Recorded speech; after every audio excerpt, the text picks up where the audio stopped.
ama kaya hey tunay ba ni kung to ba ti ko nga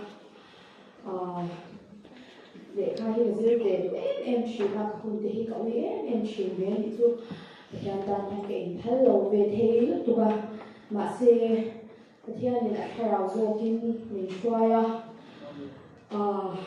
em ăn quên cán bộ thông chỉ vậy là cán bộ tập tất thể là vào thì anh nó rất là kinh chẳng hạn cậu ngay là ở bên mình vô chuyện này chú giờ này anh đang sử dụng bảo độ chân chú vì lần qua khai đầu thì nó mình bồi cái việc mình qua sẽ nó có ổn định để tụi nó có ổn định để tụi nó cái mà thành tội với mình thì cái sẽ thay mình để chỉ nó giờ này anh cần thuốc tụi đi khai đầu theo những người ưu tiên anh chú đây là xoan chú sợi dan kasihan dengan media media amal yang ini tulis dia kalau dia untuk kan dia lakukan dengan dengan siapa soalnya dulu nak punya ni buku apa kan sebab ni sedangkan exam dengan sekolah soal itu dah exam betul ke exam tayarwa cái mà anh lại viết ra cái exam cho September sau Japan mà cho anh ra tụi anh sống thì hàng các thân sẽ thế em mà cái lúa cácหุ่นที่cậu em chỉ là mà xe cái theo những cái nào đó rồi cái những cậu là thế những cái thế là thế cái đặc sắc thếอย่างhàng dark thì so thế cái chập về thếแล้วนี่อย่างที่ชอบกันเอามาทิ้งลงที่เลยบ้านเนี่ยก็เป็นส่วนดังนั้นเทแล้วว่าจะได้หลายท่านกันสวยสุดเลยไปเราเล่นที่อาศัยตัวอย่างอาทิตย์cái mà hiện ở đây sẽ em á Pentecost ram hi ka han khira thalai te nun ram te kan conference ka han kan nei wa le ta ha thala te hun kan han ma thì lần ba hian min che moi ze ni adu me ya ko shan dik ta ke ni chu Pentecost ni lo pia ko shan dik ta a chi sena ale te ama taksa ni tura ke ni a ko te kan ni a chu ta san alo lan ni a hai to awang hian lần ba hian min che moi ze hi adu aniang a te ke ni ma aniang em chỉ là giờ này hắn có trả lời vì là cái không giống cái bộ thì lúc này thì ta rất là buồn trà thì cái này tôi là hắn là ban buồn trà những bé cái bộ tôi nó nạp về riêng in bé conference cả lâu cái thì cả đám làm lễ là thế này lần ba hắn ở đâu bị nó buồn trà thì ở đâu thì cái nó tụi nó là cái conference là hắn chứ còn cho cái in bé tất bằng lần ba thì lại hắn thì hộ cái gì nó hian engin huna nge kan har sana ro ma te mang an te pon ya nga ashen so ri ro ha te pon kan lo me the yang khan dam chu ku sak nai to te pon min ti boy le the ni chu ni ma se la he kan nun le hi zan kha thil tu kwa thi the ya dia lan pa to ro kan ni wa se hi amai bo se chu ma chon hun cha kan nei lai yan lan pa hi tin lu ne ti ta se ni a la thì tôi nói vậy cái chuyện nó cho Pentecost nia thà rào thiên lâu thiên thật sự Pentecost nia thà rào thì tất cả chuyện là lý do là thế nào thà rào thiên mình chung là lâu thiên là thì chuyện thiên thì thế này là này cái gì không cái chuyện nó hay ăn uống rồi mà dù Pentecost nia thà rào thiên lâu thiên cái chuyện thiên thì thế nào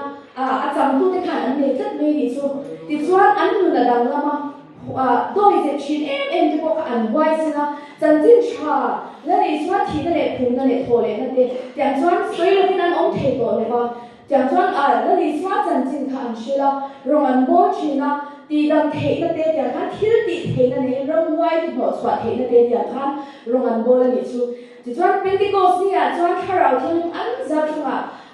ตีดังสิ่งที่ฉันยังง่ายแต่ก็ที่ลงมันขัดตัวแล้วปานเนี่ยนะจงใจจะขาดอันเนี่ยนะคาราที่มันเราทิ้งกันในนี้ชูช่วงสังเกตที่บอกไว้เนี่ยนะอีสวามิงในตัวเตอีสวามิงกุตัวเตกันนี่ทุกอย่างสะอาดกันออกมาถ้าเราที่นั่นเปย์อย่างกัน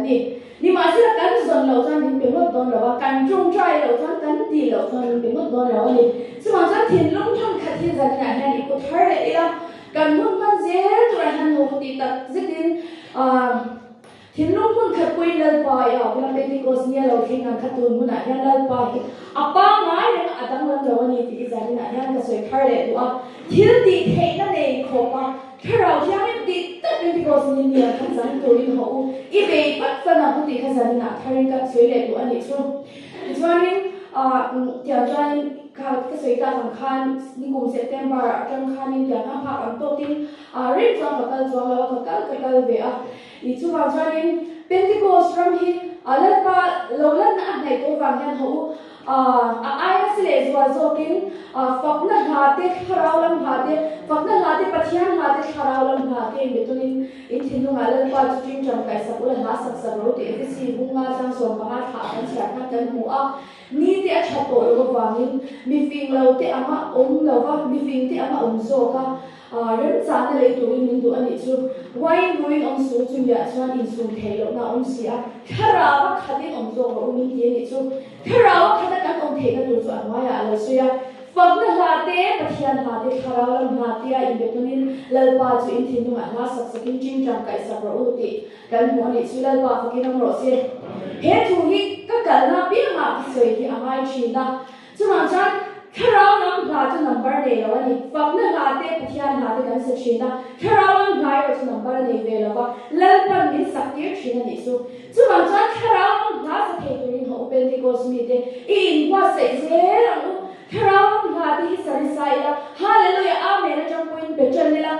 thì tôi bin tiếng anh nhà thuộc vượt vượt ổn độ quay hắn họ lên ba rồi mồi hi cần tám đồng na ani tí sẽ đồng na mấy là bị kharao đồng na aniจะตัวนะกันหุ่นนะตัวนะนี่ที่ใครจะทายเลยละkharao lâm hà cái này na lên ba phải rồi mồi thì tụi rin ra đi cái không dùng dùng tê là đi swami cần dùng chơi đi lên ba là thu cái rồi suy tê cần sẽ ba ta là dùng một xe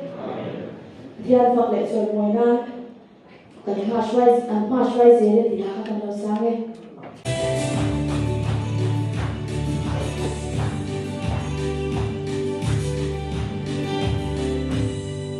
các con riêng lòng hoa các dòng mê lai dài ôm răng lai dài không các xia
Mọi